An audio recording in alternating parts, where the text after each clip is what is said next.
So this remote desktop server had 18 to 20 users basically connecting to it, and they were running their own desktop, running their own applications, each individually. What do you think? Why do you think we have that set up? What's the benefit of it? Quickly. Yes. People can access it when they're not at work. They can access it when they're not at work. Yes. Yeah, but in this particular case, but you're absolutely right. They can do it from anywhere. They can do it from a web browser if they need, or a RDP client. They don't necessarily have to have a computer that's connected to the network. What's the other advantage, Austin? If it goes down, you only got one place to go to fix it. Single point. However, the disadvantage is single point of failure, as we learned yesterday. So the problem was, he calls up and says that their desktop environment was gone, so all the California users are down. So I remoted in, was able to access it via console using some tools, and I'm looking at the server and it looked just fine. I logged in, discovered that I wasn't able to browse the internet. Went out to the virtual server settings and discovered that the network adapter had been removed. What is your problem? Discovered that the network adapter had been removed. It wasn't something that somebody did intentionally, Quentin. It's something that was done as kind of a quirk in the virtualization software, the ESXi software. So once I found that, I was able to replace the adapter, given an IP address, everything was cool, except now remote desktop didn't work. The server was up, I could sit on the server, I could browse, I could ping stuff, I could ping the server, I could access files and folders on that server, but it wasn't running remote desktop. What port is used for remote desktop? Or terminal services? What port? Jason? Nope. It's port 3389. Port 3389. It's one of those well-known ports that you need to memorize, probably for your certification test also. So what I did was, because everything else was working, I did a netstat space -a space -0, or O, I'm sorry, not 0, and discovered that that server wasn't listening on any ports. So this is after about an hour, hour and a half of troubleshooting. I discovered that port 3389 was not open. Now, if it's an email server, what ports are going to listen for requests on? Yes? 25. Port 25. So if I did that on an email server, netstat space -a space -o, then I would see the IP address of the server. I would also see :25. This happened to be a remote desktop server. I did not see 3389. So I did some more research and was able to find out the underlying problem, fixed it. My point in this little story is that even at the level of where you're billing big bucks for this kind of service and where corporations require it, even at that level, knowledge of those old DOS commands, troubleshooting commands, still comes in very, very handy. So we were able to get it up and running after about 2 hours worth of research and troubleshooting. Okay, so I wasn't planning on talking anything about what we've already talked about because I thought it was pretty simple and it was reviewed, but based upon the quiz results, which should have been all 100s, they weren't. We're going to briefly review what we've already talked about on this chapter. And that is extranet, intranet, Web 2.0, VPNs, that kind of stuff. So, very quickly, Christopher, what is a VPN? You got to sound off, buddy. I'm hard of hearing. Virtual private network. Virtual private network. Give me an example of why we would use a virtual private network. In fact, all these California users were using a virtual private network. In addition, they VPN'd in and then they connected to the remote desktop server. Come on. You should know this. Doesn't it like encrypt packets? What? They encrypt packets, right? It does encrypt packets. What's the purpose of that? To stop hackers. Or What?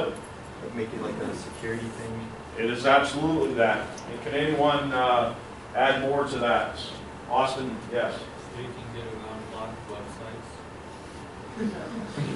That may be the reason that you use it in the school. You can get around blocked websites, but that's not business use of VPN technology. Text, wait. Try again. Why else would you use it? In a business, why would I have VPN set up? So you can send emails privately. Securely? That's one reason. Michael? If you're at home and you don't know anything, you want to connect to your business, and you don't want to Okay, if you're a remote location, you need, that's the biggest one. You're in a remote location, you need to be able to connect to your network at your office, and you want to make sure that it's secure, nobody can intercept people like Austin who are trying to get around websites and such, so that they don't intercept their packets and figure out what is going on. All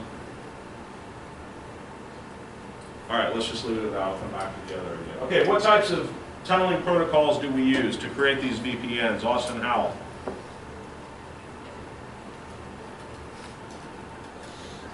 Morning, sunshine. Morning. PPTP, And L2TP. L2TP and PPTP, those create the tunnels. PPTP includes the encryption protocol, L2TP does not. What protocol is used to encrypt packets in an L2TP network? Quentin Goronsky, who likes to make jokes while I'm talking. Quickly. Hold on. Ah, clearly you don't have a handle on this, therefore you should spend your time looking at notes and looking up information and reading material rather than trying to entertain my wayward son. I was just gonna say. Keaton, Espic, too late, and thank you for playing. Yes, IPsec. IPsec encrypts packets. You have different levels of IPsec encryption. They use three types of security in IPsec. One is called SA, one is called AH, one is called what? Do you know the answer? Hold that question until we get the answer. As soon as I looked at her, she looked away, afraid that I would call on her. Yes? Oh, you're stretching. Oh my gosh. SA, AH, and ESP. ESP. Who answered that? You, the man. No. Tardy but knowledgeable. Okay? ESP. Which one encrypts the actual packet? Which is which is required to encrypt the payload, as you will? Oh. You know this? You know the terms, but you don't know the real meaning of it? Yes? Yes. ESP, right. Okay, so we've got these encryption protocols for IPsec. We also have PPTP, which also encrypts encrypts data across virtual private networks. Let's see, what else? If I have a server, if I have a machine that I want to just show static web pages, basically a web page about my company, and I want anybody and everybody to be able to access it. What's that called? Very simple. Josh. Intranet? How many agree with Josh? How many disagree with Josh? Why? Okay, so it doesn't fit that description. Basically, it's a web server on the internet. Okay? And if I have a web server out on the public internet that gathers information, has you fill out forms, and has you, captures where you're going to, and as an example, an Amazon website. If I've got a website that, like Amazon, that's gathering orders and taking input, what's that called? Yes. Web 2.0. Although that's really not used that often, it's still the definition that they're going to use on the test and in the book. Okay, if I have a web server that is primarily for employees inside the company to access employee handbooks and update their personal data and find out information about the company, it's not accessible from the outside. What's that called, Austin? Intranet website, okay? If I have a website or a web server that's sitting in my DMZ and it's available to the outside with authentication and it's available on the inside with authentication, what is that called, Mike Lieber? Extranet. Okay, the web server itself is not considered an extranet, it's part of the extranet. I've configured an extranet for companies to access. Okay, So now you have the basics of what we've talked about thus far. Every one of the questions on the quiz should have been able to answer based upon that information. If you were not able to answer those questions, as many of you were not, you need to get that information down. It's already review material. You need to get your notes together. You need to pay attention and focus on what's going on. Okay, so now we're going to talk a little bit more in depth about the technologies underlying all of this. Let me go back. We talked about L2TP with IPsec. This is, I don't know what slide it is. This is the primary encryption technique. This is the primary, IPsec is still the primary encryption used by companies today. Not only for VPN connections, but also if you're encrypting any kinds of packets across your network, IPsec is the primary one. There are different levels.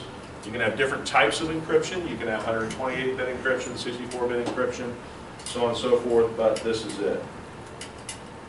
It's still L2TP. Okay, this page right here, this screen right here is used for what? Austin Howell.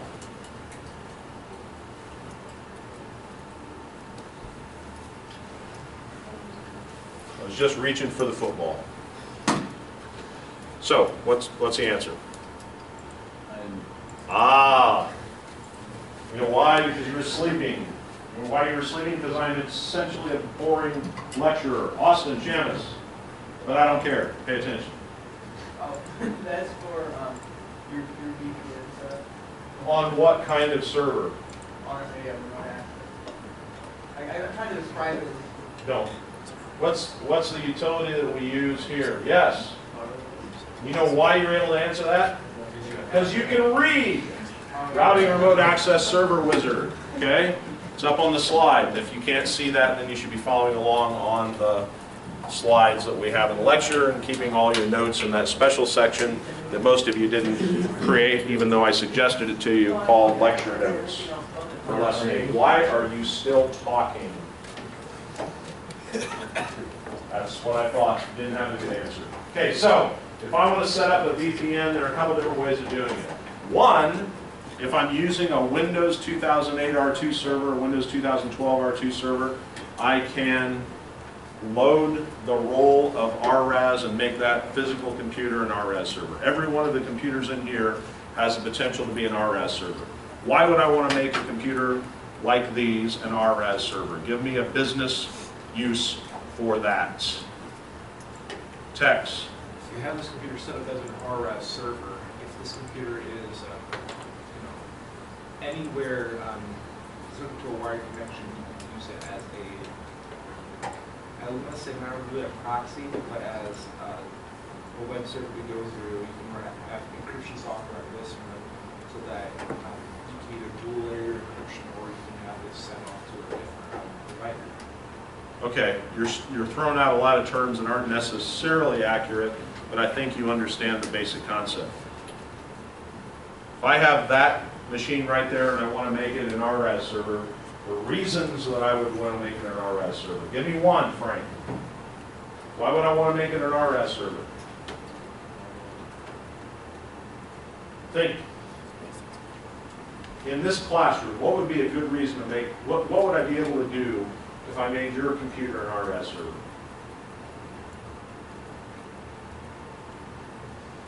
Come on, think through this. Quentin. Connect everyone else. Okay, so spell that out for me. Michael.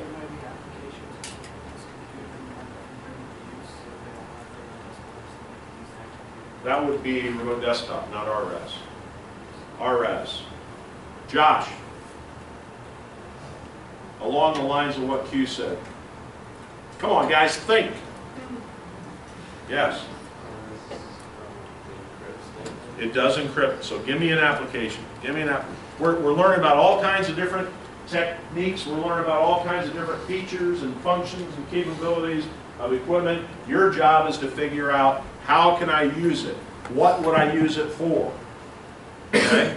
Whether you're a consultant making consulting dollars or whether you're somebody that gets hired, you need to make yourself valuable to the company or to whoever you're working for. Explain to me why I would want to make one of these machines an RAS server. Find an application that I could use this for. Hold on. You had your hand up. You use it to make a VPN. Why?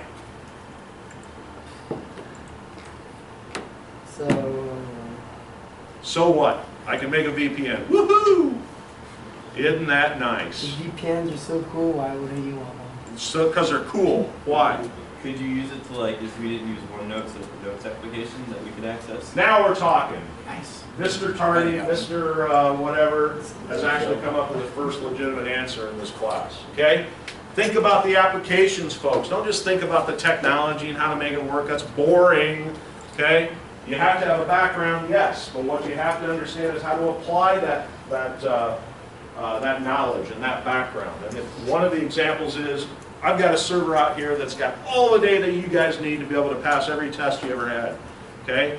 So I have a OneNote server right there. I want everybody to be able to access it, but I don't want, why VPN? Why RAS? Christopher. So what? I've got a OneNote server here. Why do I want to do RAS? You guys can connect to it without RAS. You can connect to it without VPN. Why? Come on, Larry. Because you want it to be secure. I want it to be secure. I don't want Jessica in the other classroom to have access to it because it's secret material. Okay, it's important material. It's credit card numbers. It's social security numbers. It's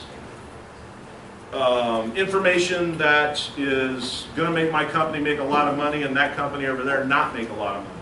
So there's an application. Yes, Austin. I have kind of a question for that. Quickly.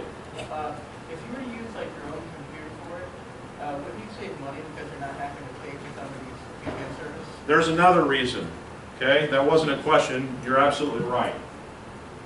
Another reason why I would want to make that computer as opposed to what are my other options for creating a VPN and creating a secure network? What are my other ways of doing it besides converting one of these? What are the other ways? Somebody besides Tex. Quinn. How else can I make a VPN? How else can I make a IPsec network? Are there companies that, I can't hear you.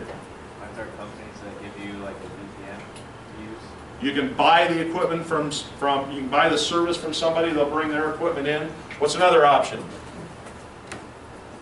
Come on, this is last chapter, guys. Last chapter. You're killing me. What's another technology we use to create VPNs? No one knows except for Austin. Yes, Austin. Couldn't you have somebody that's like a VPN service and they have some kind He of just said somewhere, that. I said VPN somewhere service. else though, they would have to bring it in. Okay, so the other way is you buy a device that allows you to do that. You buy a device. Give me an example of the device. No, Austin, you paid your quota. Someone else. You buy a device. What kind of device? What's it called? Zach? Huh? A router? A router with VPN technologies. We call that normally no. Normally no. But a router with special packet filtering and encryption capabilities and network address translation is called a what? You guys read this material? Apparently not. What's it called? A router that has all of these capabilities of setting up VPN and filtering packets and doing network address translation and doing IPsec and all that stuff. What is that called? It protects your network. What's it called? Jessica? Firewall. Okay? So again, your choices of doing this, if I want to secure my network, which many of you will find yourselves in a scenario or in an environment where you'll have a network that nobody knows how to protect.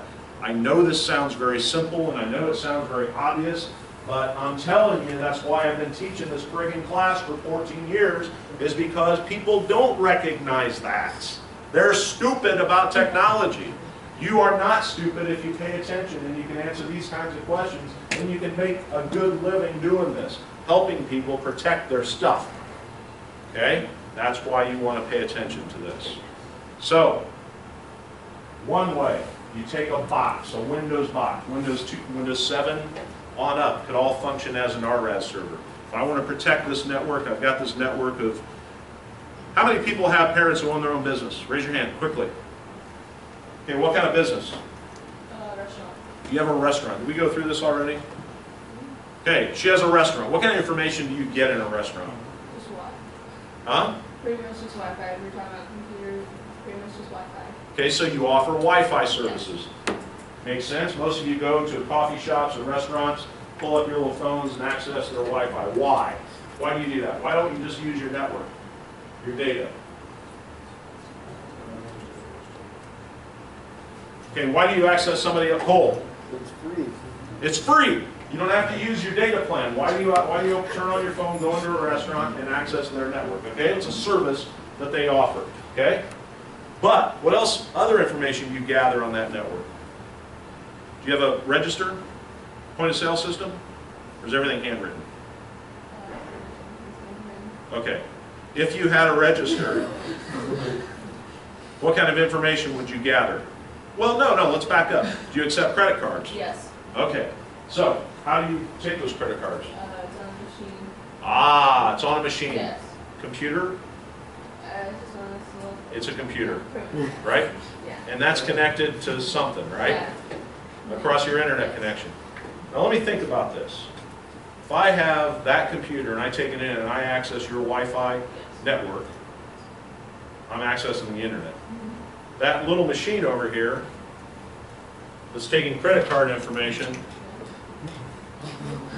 is accessing your Wi-Fi network, or actually it's accessing the same internet connection. You don't have two separate internet connections, right? What's the name of your restaurant? What is it? Pizza King? Where is it? Winmac? Winamac. Okay, so, no, Frank, you're not going to take a packet sniffer into her network, access her Wi-Fi, and gather Josh Everly's credit card information. However, if the person who set that network up did not set it up properly, and I set up a packet sniffer on that exact same network, I will guarantee you that I can capture every bit of credit card information that you have. That's a risk. My guess, honestly, who set it up? I have no clue. And I'm not being critical of your parents, but my guess, just like probably 90% of the other small restaurants that are around here, now if you're a franchise Pizza King, which you are, my guess is they might have set it up, but there's a very good possibility that 90% of the small restaurants out here that are advertising Wi-Fi access, but then turning around and also encrypting, or I'm sorry, also taking credit card information, if I wanted to, I could go into that network, hack those packets, and with the right software, which is probably even free off the dark net, readily accessible, probably free, I could hack every one of those credit cards and just start charging away. Yeah, that's why we kind of just assume that everyone's not as smart as you, and they don't use it. But you know what? There are people out there in Plymouth-Briggan, Indiana, or in Winamac, Indiana, maybe they're not doing it. Then you've got guys like them. Okay? I'm telling you that they're out there. They're out there and they're doing it, and it's only you, not people from Culver who are not taking this class, not people from Argus who are not taking this class, not people from Plymouth High School. You're it. Believe it or not, recognize this. If you learn something in this, you're in an elite class of being able to help people protect their stuff. Another perfect example. For about 150 bucks, 150 bucks, you can go out on the internet using proxy servers so you can't be caught. You can go out on the internet and buy something called a pineapple box. Who knows what that is? I love pineapple. Okay, so Austin Dixon, the pineapple box that you bought, what does it do for you? A couple different things, but Come on, quickly. We don't have all day, buddy. What's a pineapple box do? Do you know? How many know what a pineapple box is? He's trying not to get caught. He's being No one, recorded. be quiet, Austin. How many know what a pineapple box is? A pineapple box will sit here I can set it up here as a Wi-Fi access, and I can call the, let's say, on this Pineapple box, I've got two interfaces, two entirely separate wireless networks. One wireless network connects to the school, okay? The other wireless network connects to your own internal network. Basically, the way this works is it impersonates the one wireless network. Here's a typical example. You go to a hotel, you pull up your computer, and you see AT&T Wi-Fi, right? Or you see, in my case, Hilton Wi-Fi free, right? Or guest services Wi-Fi, right? You guys have all seen stuff like that. All right, cool. Well, let's log in. Get a little warning that says, hey, people on this, this is a free network, people on this network can see everything you're doing. Okay, yeah, whatever. All right, I'm going to use VPN. I don't have to worry about this. Okay? So, I connect to that network. I'm browsing the internet. Well, I'm browsing the internet because the second interface on that is the real guest services network that Hilton is offering, or whoever, AT&T Wi-Fi. Okay? But every time Austin types in a keystroke to type in his username and password, it goes through my router. Now, yes, it does get encrypted once it gets to that location, but I'm still capturing those keystrokes, everything that he captures. $150 box. Okay, so everything he does, I can capture. Social security numbers, bank account information, log it. You know, maybe you guys don't do this. Maybe you don't have credit cards yet, but you will. I'll guarantee your parents do, and they're paying their credit card information online. They're paying their bills online, their NIPSCO payment. They're paying their mortgage payments. Okay, those technologies exist. Your knowledge of how those technologies exist make you marketable. Yes. One, can that be done offsite? What do you mean offsite? Like, say I wanted to get into hotel security with one of those boxes. The only thing you need to be able to do with one of those boxes is to be able to, on one interface, access some network, whether it's a wired network or whether it's somebody else's wireless network. Maybe it's Verizon network that you've paid for. And then the other one is come up with a creative way of impersonating a network that can get people like Austin Dixon to connect to it. And how would you protect against that? How would you what? Protect against it. Great question. How would you protect against that? Yes? Running a VPN. VPN by itself will not do it, because if I connect to that non-secure network, okay, when I'm typing in the username and password to get to that non-secure network, it's capturing my keystrokes initially. Yes.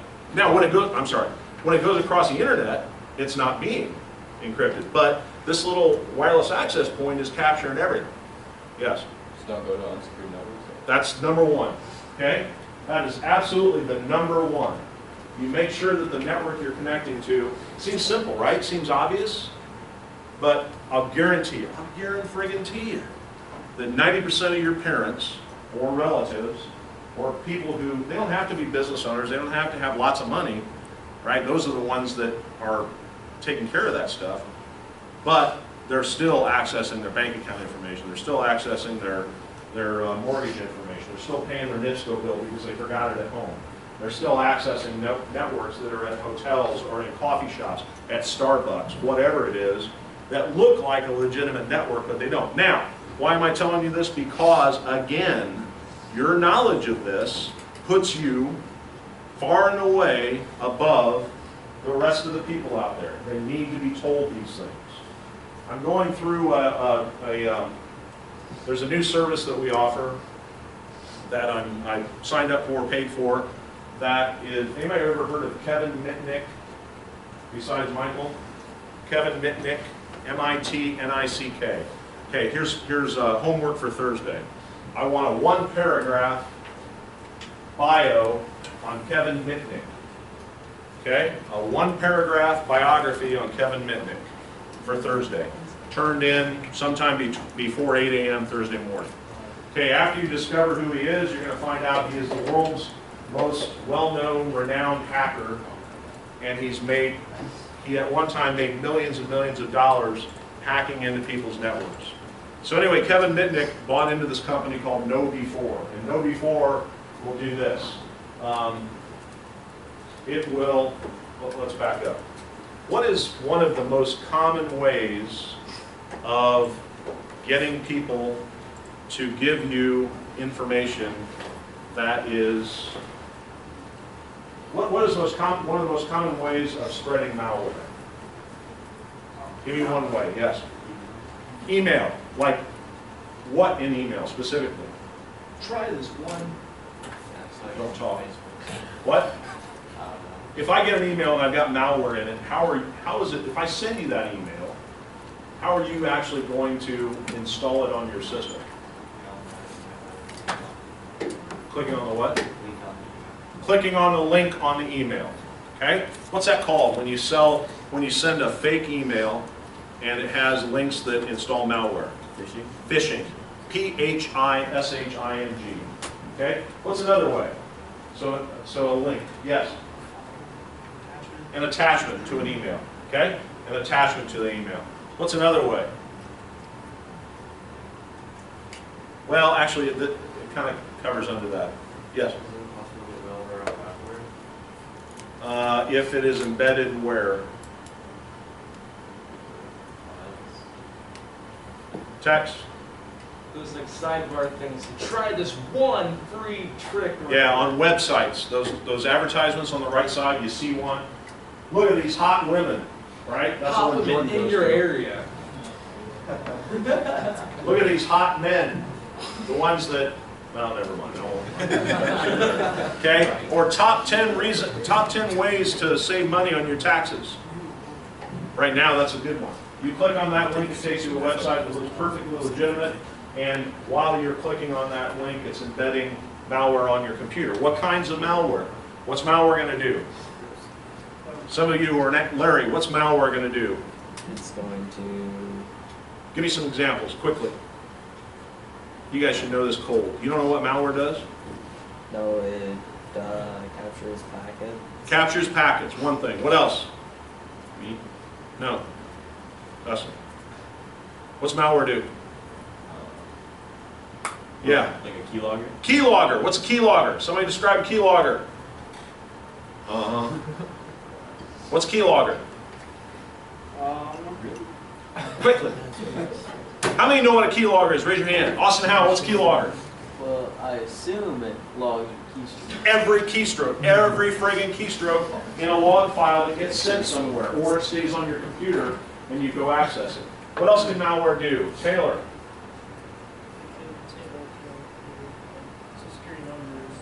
It can capture the data that's on your existing computer and send it off someplace to somebody.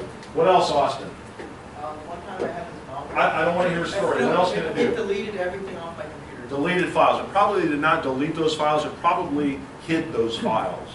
What else? It can corrupt files. CryptoLocker. It can corrupt it. CryptoLocker. Who knows what that is? Raise your hand if you know what CryptoLocker is. Hybrid. You're starting to scare me, Austin. Quentin, what is CryptoLocker? This is the biggest threat to computer networks today.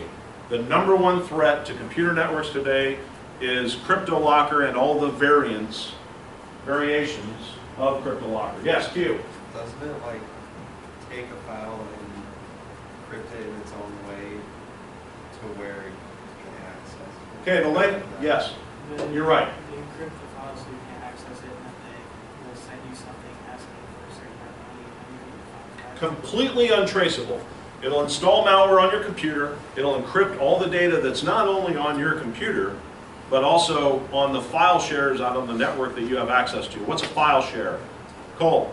You share files with multiple computers. So I've got a server out there with gigabytes and terabytes of data out there. If you have access to those files and you have full control access to those files, it encrypts those files that are being required or that are necessary by the company. So that's what CryptoLocker does. It'll encrypt all the data on you and all the shares that you have, and then it will, after it's done, not during, but after it's done, it will then pop up with a message saying, you owe me $500 in Bitcoins, and if you don't spend it, or if you don't pay me, one of two things is going to happen. One, your files are going to be encrypted forever, and they cannot be decrypted unless you're using some NSA decrypting algorithm, which we don't have access to. They're going to be encrypted forever, so you don't have access to them. Now this is critical information. A business thrives, a business lives on information on their network. Or two, this is the latest variant, but or two, I'm not only going to encrypt that data that's on your laptop or on your network, but I'm going to publish it on an anonymous website so you can't come back to me, every bit of it. Every bit of that information. Anybody here recently in the last couple months, here there's a website, I don't remember the name of it, but it's a website that basically if you're a man or a woman in a marriage and you want to have a fling with somebody else, what's the name of it? Ashley Madison? That's it, Ashley Madison. You go out there and you give all your information and then they hook you up, right? Just recently, all that information was published because somebody got a hold of it and published it out on another website. Nobody, I don't know if anybody ever caught them or not. Okay, that's a perfect example. Well, think about this. I'm her restaurant. How many credit cards do you take in a week? 100 credit cards a week. I'm going to capture all that information. I'm going to put it on a website. Your business would be out of business. Completely out of business. Because you can't recover from something like that. So that's what CryptoLocker does. All right, so what Kevin Mitnick does is he's a white hacker now. He got together with the rest of these people and formed this company that sends out phishing emails that don't include malware, but keep track of who does it. So for example, just this past weekend, I set up a campaign to one of my clients where it sent out all of these phishing emails to all of those users, okay, to all those email addresses, which are publicly accessible. There's no insider information that allowed me to do that. I set up this campaign that sent out various emails to all these clients. Then everyone who clicks on a link goes to whatever landing page we decide. The landing page that I decided on most of them is just a 404 error. This website doesn't exist. You all have gotten it in the past. They click on that, but, so nothing happens. There isn't any malware that's installed, but it's logged and a report is sent back to me and says, Jason clicked on this link at this time and you need to train him, okay? So then we turn around and we say, okay, 10 out of 20 users did this. We send them links. The company sends them links and says, hey, you need to take this training, and if you don't take this training, you're fired. Okay, you need to take this training. And then what happens is later on, we follow up to make sure that they learn something from the training and see if they do it again, but with a different campaign. The one that got most of the users that I sent this to, the owner of the company, I won't tell you his name, but anyway, the owner of the company, smart guy, he's got hundreds of employees. I sent out a LinkedIn. Anybody know what LinkedIn is? Yeah. It's like a business version of Facebook. This owner has sent you a link to join his LinkedIn network. Right? And it looks exactly, the font, the colors, everything like LinkedIn, which is a business thing. So the owner of the company is sending out an invitation to his employees to join the LinkedIn network. Okay, now if they hover over that link, they'll see that the domain that it's really pointing to is not LinkedIn at all, it's some other domain that doesn't have any function with LinkedIn. Yes? Recently, one of my friends was getting harassed and stalked online, and so I decided to send them a link that would send back to my email like their IP, their geolocation and whatnot, because they're doing it with their phone. And I clicked on the right other information, and I figured out who they were, and then I was able to take care of it. How did you take care of it? I said, hey. That's not taking care of it. Did you go to the police? No, but they stopped. Okay. All right, so I was hoping that you went to the police because that's illegal for them to do that and said, hey, arrest this guy and here's my evidence. Okay, so my point in all of this is your knowledge of how this stuff works, your knowledge of how VPN technology works and how routing works and how network address translation works, how stateful packet inspection and stateless packet inspection works, and your ability to set that up puts you at, and again, I'm not kidding when I say this, an elite level of knowledge that makes you marketable and allows you to be able to charge for that knowledge. And that's what we do every day in this industry. Whether you're working for a company or whether you're a private consultant, that knowledge is very, very valuable. Now, how do you prove that you have that knowledge? Who knows? Larry, how do you prove you have that knowledge? Stop talking, Austin. I'm going to rip off your head and crap down your head. Christopher, I can't hear you. Certification. Outstanding. Certifications and a degree. Okay, so here we go. Austin, stand up. Austin, our resident hacker, right? Austin, our resident hacker, I have full confidence is going to pass the certification. He's going to go out and get his certifications, and then he's going to walk into a company he's going to walk into a company, he's going to apply to that company and say, hey, I'm a resident hacker, everybody knows that, here's my references on what a great hacker I am, I can protect your network, I'm smart, blah, blah, blah, blah, blah, okay? All right, cool, you got all these certifications. How can you help me, at the end of the month, close my financials faster and more securely? And Austin says, he gives him that look, right? What? Your what? Your financials. Your general ledger? Your accounts receivable? Your payables?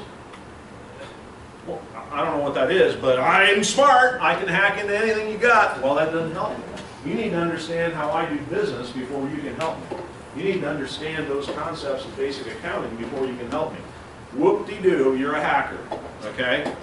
You're not doing anything for me. If, however, you not only know how to secure my network and secure my users and make sure my users are doing right things, blah, blah, blah, and you can document it, you can do all the stuff that your certifications say, but at the same time, you can look at this business problem that I have of being able to close my financials faster, which, if you really understand what the benefit of that is, cost of money, interest rates, current interest rates, not a big deal. So closing your financials from 45 days to within 30 days doesn't buy you a lot, but doing it securely does. If you can tell me that information, now you're a tough commodity to find.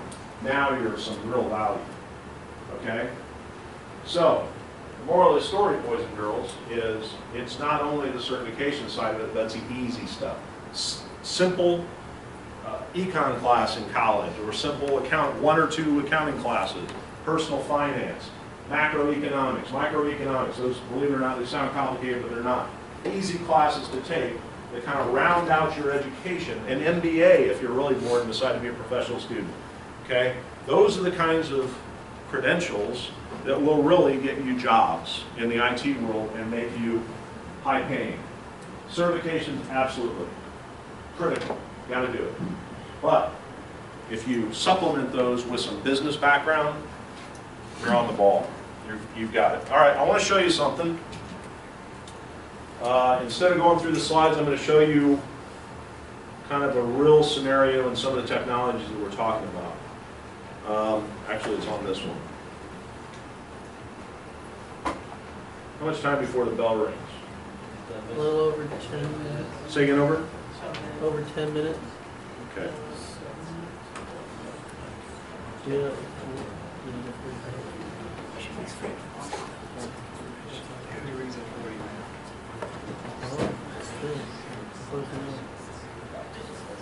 It's only ringing 45.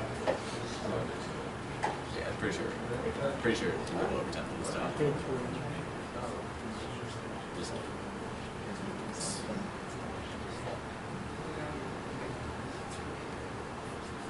Okay, pay attention to this. This is a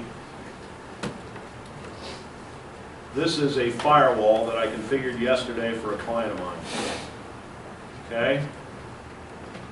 And what I want to show you, probably going to have to log in again. Maybe. I am.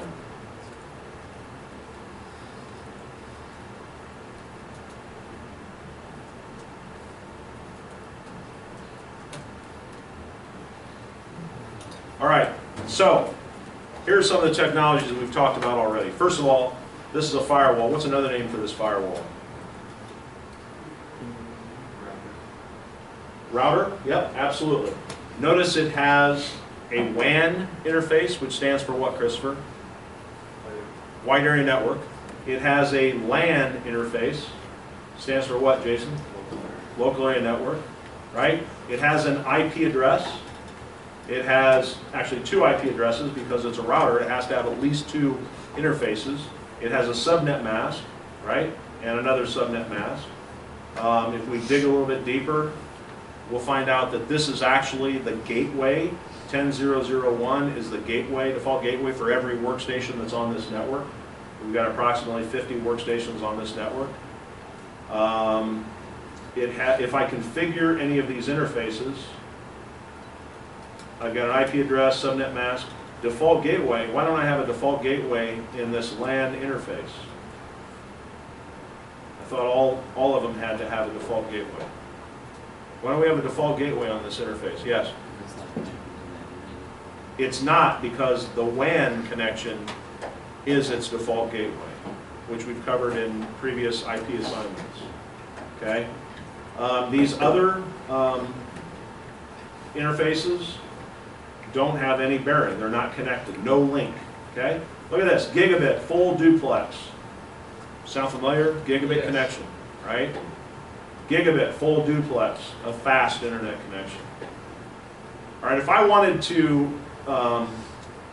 see if this WAN connection, this network, this wide area network internet connection, was actually able to get out to other interfaces, what tool would I use?